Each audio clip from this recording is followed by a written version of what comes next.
February 11, 2009 ka anyị jere egwu n'Ikwere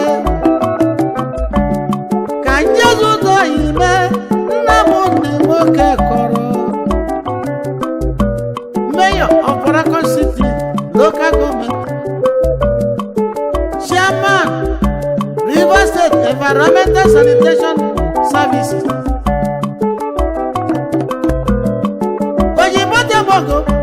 nwa nwoke kọrọ onye Ikwere, ezi nwanne m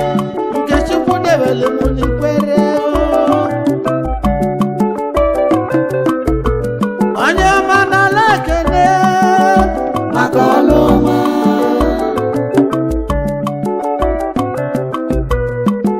February 11, 2009 anyị jere egwu n'Ikwere na be Nnamdi Nwoke Kọrọ.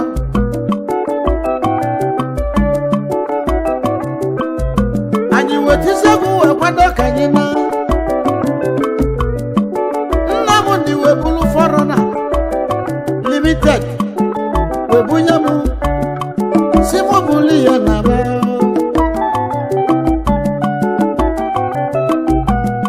Ebulu m moto wee nabazia n'ala obodo anyị. Ịma ka ibu ụwa na-asọ ndị ka ọ na-ewe ndị, maka na mgbe ị na-aga n'iru ndị ilo na-agba okirikiri. Ụfọdụ ga na-agba mbọ ka ewepụ ndụ gị, ebe ụfọdụ ga na-agba mbọ ka emechi ọganihu, mana eje n'uche na n'uche Chukwu ga-eme ewo. O wee lu n'Ọgọst 13, 2009 anyị jere egwu na Mbaise. Anyị gbalitere ilu ebe kuku, o wee bụrụ ka anyị lụrụ ebe kuku ka moto m ji nwe aksidenti.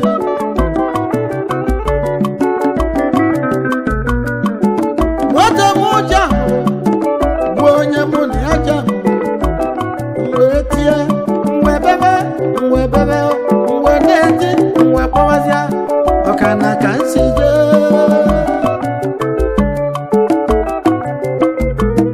Mwe kpọwazịa Nnamdi Nwoke Kọrọ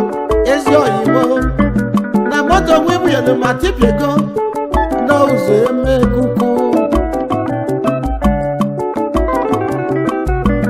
Ibo yulu mụ bụ Emeke Moroko, ibelularụ nsị ya mba, ogbulu gị nsị ya mba, osimebezi nakwa ma metizi n'ekwu. Izu ụka na-abịa abịa mụ bịaba Port Harcourt,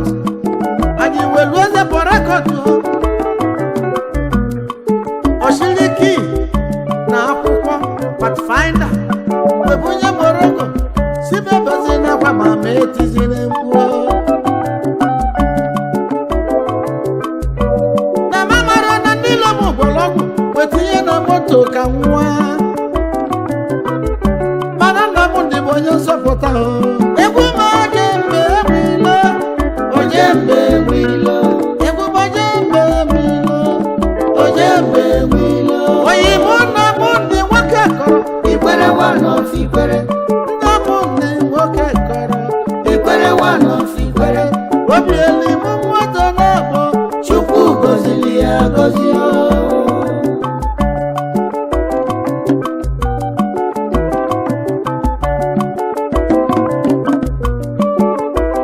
Ọ bụ na n'ụwa bụ ebe obibi, onye mụ Nnamdi lụtara ebe ọ ga-ebi forever, maka na ikirisi ụlọ ọlụlụ na Port Harcourt ebe ụlọ bịam ikwelusigo nwụọ.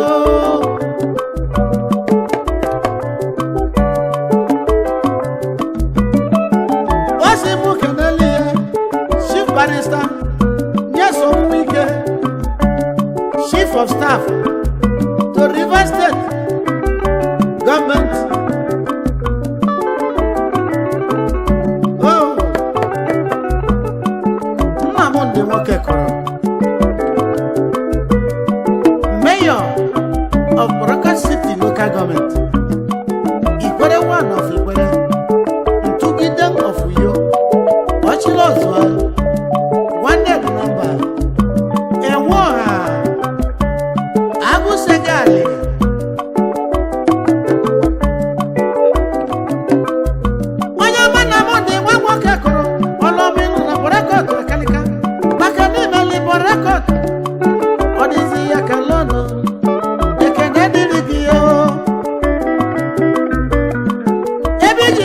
na-abọ mmele ma ọgọ na-egwu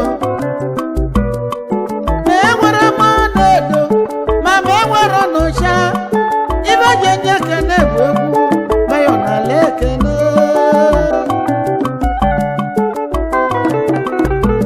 nna m ndị nwa nwoke kọrọ ikwere nwanọ fikwere onye na-eme moto na-abụ Chukwu gọziri ya gọzi onye mụ nna m ndị nwoke kọrọ ikwere nwanọ fikwere onye mana m ndị nwoke kọrọ ikwere nwanọ fikwere nna m ndị nwoke kọrọ ikwere nwanọ fikwere ọchịlị ọzọ ha na m ndị ikwere nwanọ fikwere ntụgide ọfụyo ikwere nwanọ fikwere nwanne dị n'abaghị m ikwere nwanọ fikwere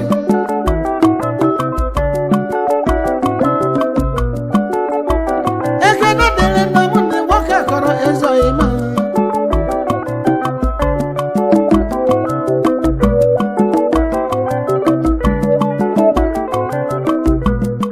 Olise gọziele m nna m ndị nwoke kọrọ m onye ọma maka na ibe o mere mụ na nwanne mere ole nwanne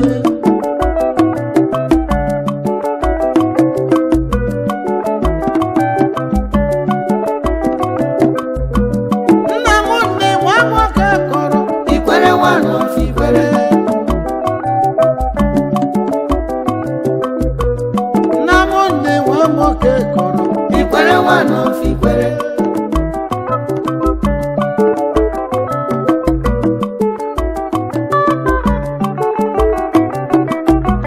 onye ya ewe ije ụgbọ onye je ije ọ dịrị ya mma asị ya gwara nke ijebe onye je ije ọjọọ ya njọ asị ya gwara nke jene nwanne dị na mbọ ya ọma nna m ndị nwoke kọrọ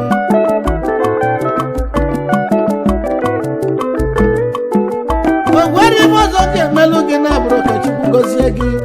Olise gọziele m nna m dị onye ikwere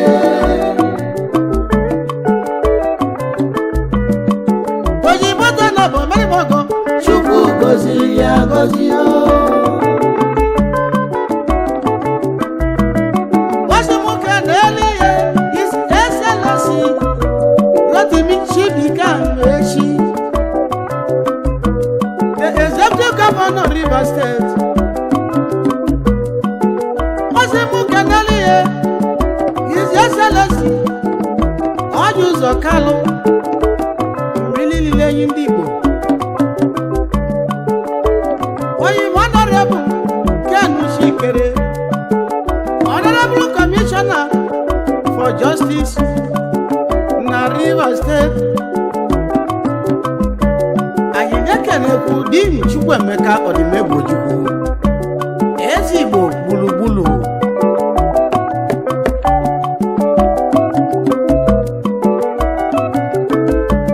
asị na onye Chukwu gọziri agọzi n'elu ụwa nke onye bụ eze mana ibe amara nna m ndị nwoke kọrọ maka na nne ya bụ eze Ezikiel nwoke kọrọ eze ka eze His Royal Highness Ezikiel nwoke kọrọ ya mụtalụ nna m ndị nwoke kọrọ maka na nne ya bụ enyi nye ka o ji bụrụ enyi ya